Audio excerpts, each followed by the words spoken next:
Hello and good evening to wherever you may be watching. Thank you for joining SPI Logistics in this week's market conditions. The domestic transportation market continues to struggle with an oversupply of capacity, leading to lower rates.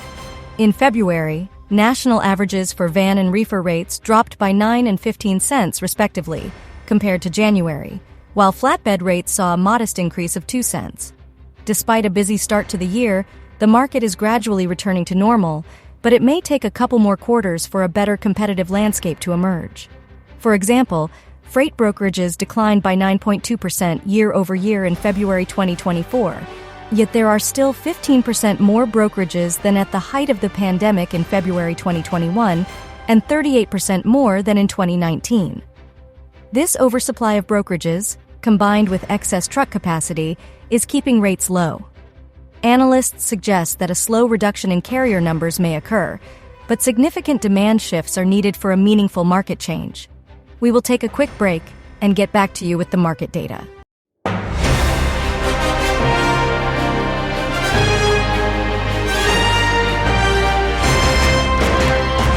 Welcome back to Market Conditions, hosted by SPI Logistics, your trustworthy news source for the logistics industry. On this week rate data, the National Truckload Index price, inclusive of fuel, was last reported at $2.21 per mile.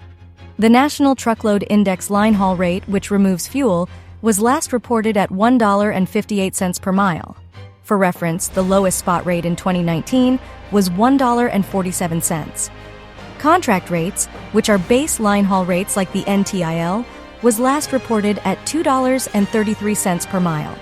Note, spot rates have given back some of the recent increases, but look for them to increase further into 2024 as capacity burn-off continues. Let us shift our attention to this week's market data. Target's quarterly report showed that sales jumped to their peak since Q1 2022, and gross margins rebounded to 2021's prosperity.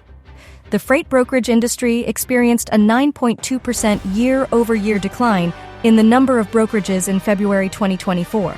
The current number of freight brokerages with active MC, motor carrier numbers, stands at 27,864, a decrease from 28,055 recorded a month ago. Mexico was top trade partner of the U.S. in January with $64.5 billion. Of that total, the Laredo Gateway handled $24 billion.